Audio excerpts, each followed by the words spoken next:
Alright, welcome to Griffin's Garden Tour. Right now we're looking at some fat hefty PC chunks I got from a trade. Gonna be using this as grafting stock for the next generation of SSO2 and TBMs and TBMC. Alright, so let's get this tour on the road. First off, we're looking at this tiny little Trichocereus progesii monstrose crest. You can see it's about hand sized. I'm not quite sure how old any of these grafts are, but it's a pretty little thing. It's had a rough summer. A lot of my plants have had quite a rough summer this year. I think I only watered like maybe twice, and it's really, really hot where I live, 110 or so for basically like half the year is over 100 degrees. So it's been rough and whatnot. They are bouncing back though. Everyone's enjoying these slightly cooler November temperatures. It actually was 84 degrees yesterday. So that just gives you a hint about how hot it is in like August. So this is an ogan cutting. It's not very big, but that's my only ogan. Didn't get one until kind of recently. These are all Pochinoi, pure Pochinois that I have over here. So different crosses. That right there is a landfill on the left. I think this is a Sharks TPM or Sharks TPC actually.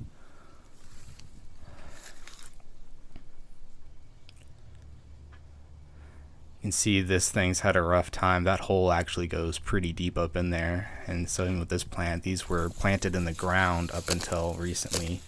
I'd put them in there as tiny little seedlings, see how they would do, and it was rough for them. Straight clay, full sun, but they survived. Some of them, actually a couple did die, but the couple that died I managed to get grafted up before they died, so the genes live on. It's a bunch of cactus here. If anyone can ID Copia-poa, please, I would love to know what kind this is. I've searched. I know it's a Copia-poa because of the flower and the general shape, but I can't tell which. And you got the corncob cactus, Trichocereus, I think it's Brevinospinus or something, and some scope progesii, and then some Pochinoi. On top of that, I believe is a maybe TPC crossed with TPQC. But I'll have to double check on that.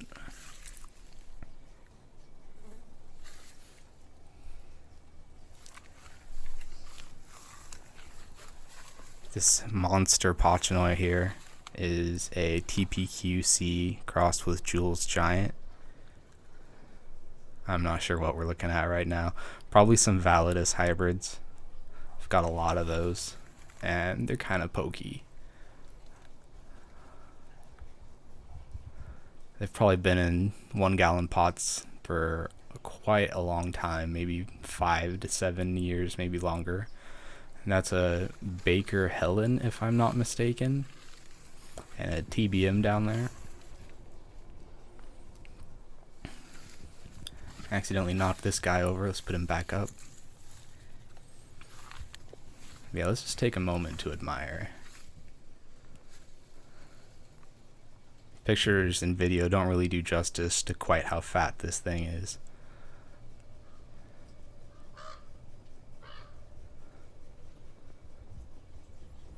These are TPQC or Altman's Blue.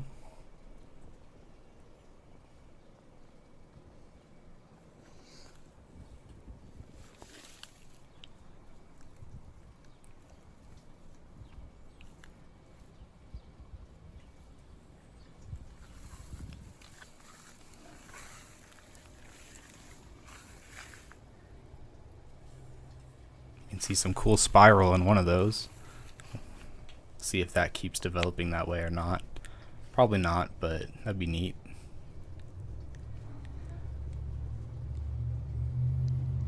Yeah, And these TPQC are taller than I am now, for sure. I'm not quite sure how tall exactly. And these seedlings are in a 5-gallon fabric pots that I am solidly sure have just blown into the ground already. I don't think they would have gotten this big if they hadn't managed to break through. You can see this giant split in there. That goes deep.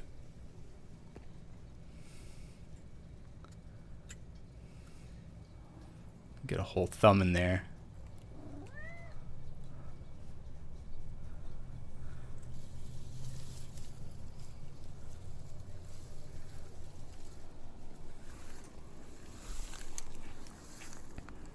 Some grasshopper nibbles off the top. Those damn grasshoppers, man. Mortal enemies. See my TPM circle here.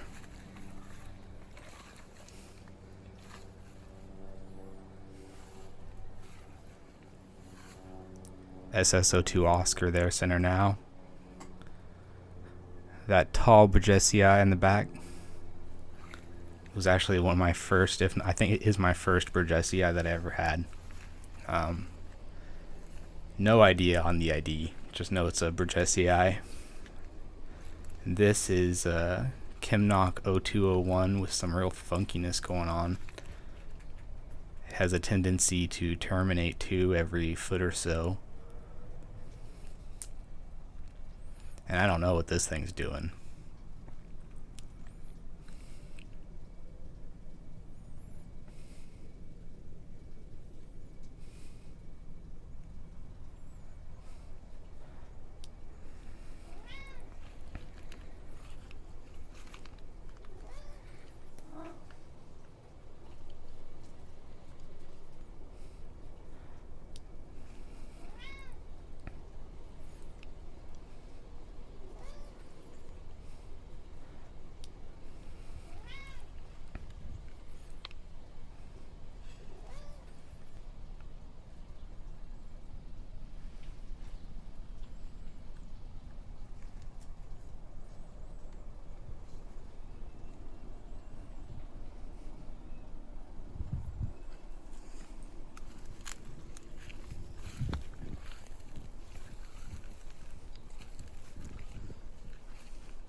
And that dust on there I think is sulfur.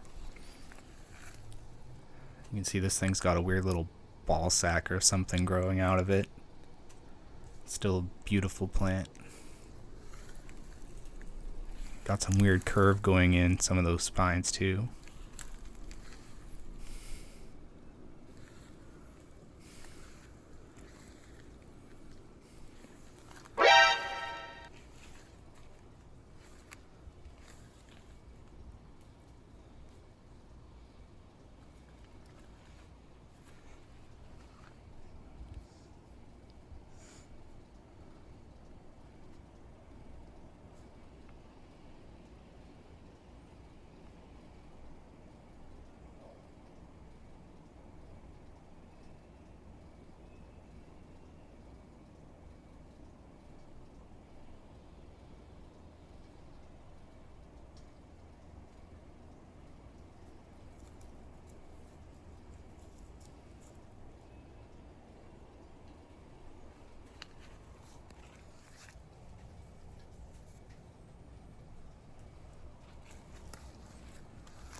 just showcases just how rough this summer was.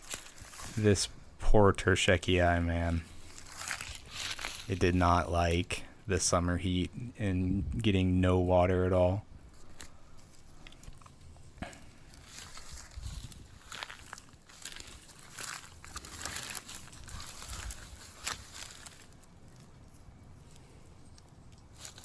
We're looking at a TBMC. You can see these little fins. They're so super thin.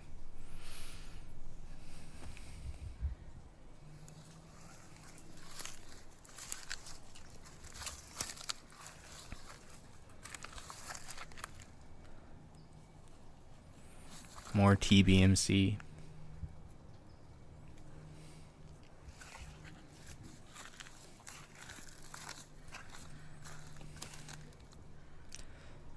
This old fat boy terschekii.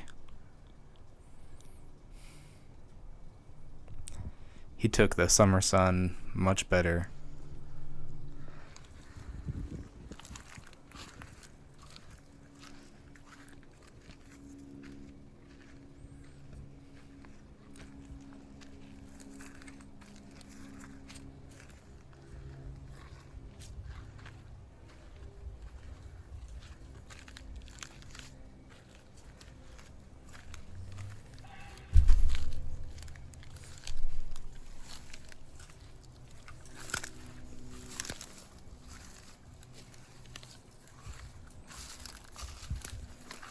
This is a shark's TPM. Now what's funny is I did this graft at the same time that I cut it off of this is the top of this one right here that we're looking at. And this thing went an entire year without pupping or doing anything at all. It just sat there. And this is my poor Circo. It did not like what happened this summer at all. But it's coming back.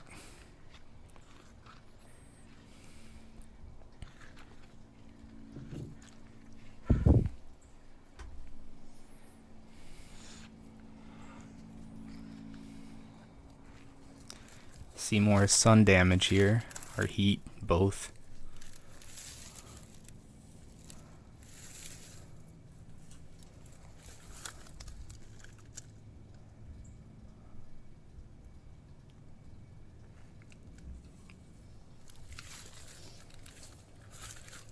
It's pupping.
This is one of my wonderful SSO2 Oscar crosses.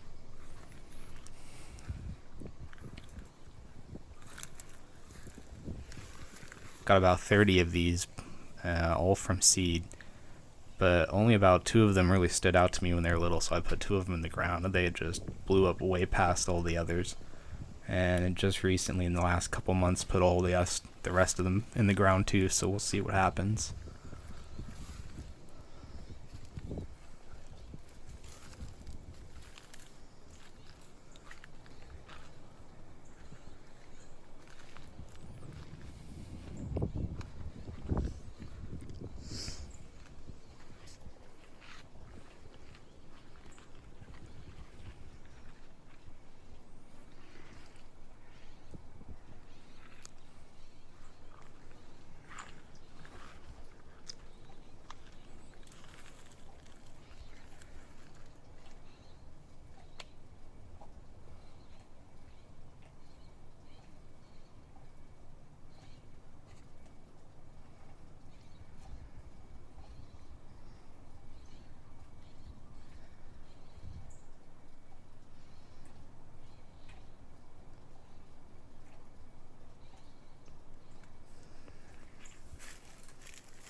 my SSO2 patch.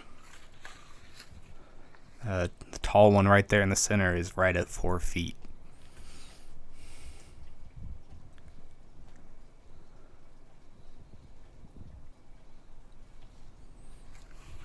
SSO2 graphs and propagation.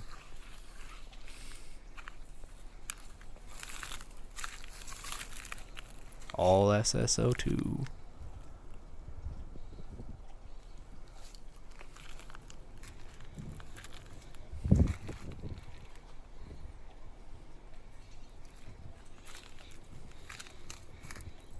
And there's actually probably like 5-ish more feet that are off camera in my grafting area.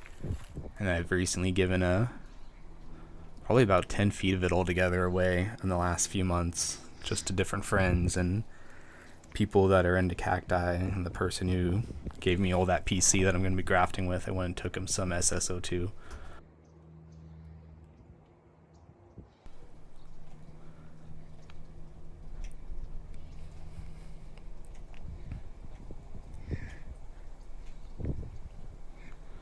These Rose 1, Rose 2 seedlings, man, they were beautiful in their pot, and I put them in the ground like a year ago, and I think they just were too little for that at the time or something, and I put them in the ground kind of around this time of year, and then it went cold, and so they had a hard time. A lot of the seedlings that I put in the ground around that time had a really hard time adjusting. It kind of stunted them out for like a good year, maybe more. Even lost quite a few plants that very first year to fungal infections.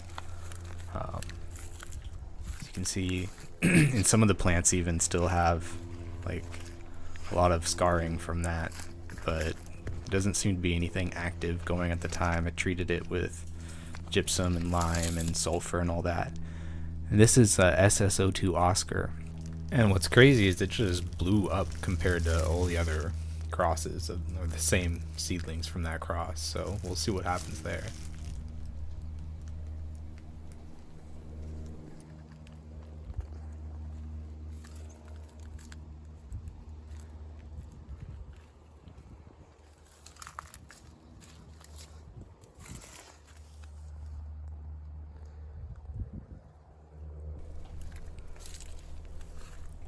This cultivar, or this cross, I love, has these lines where in between the areoles, where it's like kind of indented or recessed. But it didn't start at first. So you can see at the bottom of the plant, it's like not like that. And then it starts to develop, and then as it gets bigger, it gets these. And then they kind of fade away, but I think that they'll keep going as it grows. So that's why the tip doesn't have it.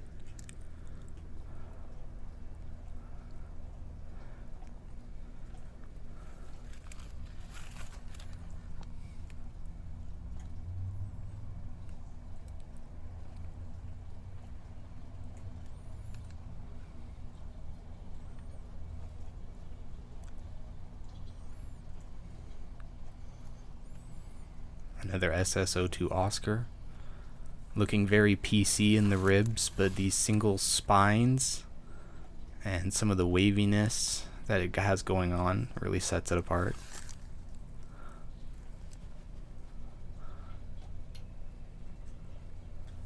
Love those single spines. Very thick too.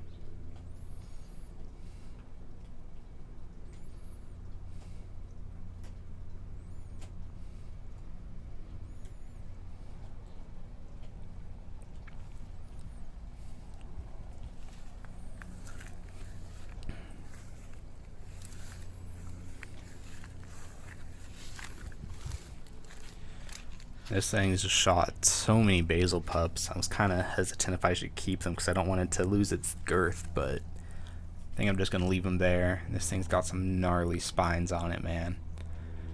You can see very strong macrogonus genetics in it. I think this one's 0201 macro.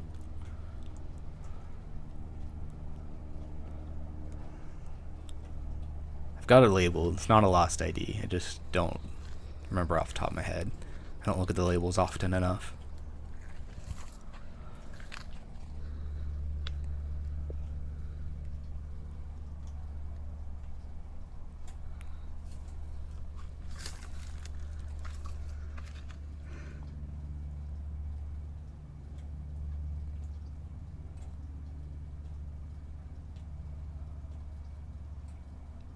You can see down the middle, that's the seedling column. It was a lot thinner to start, and it gets thicker.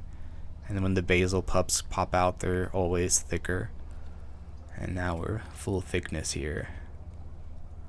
And unfortunately, the battery died. So that's it for part 1. Subscribe if you don't want to miss tour number 2. I don't know when it'll be. And have a good one. Happy cactusing. Thanks. Bye.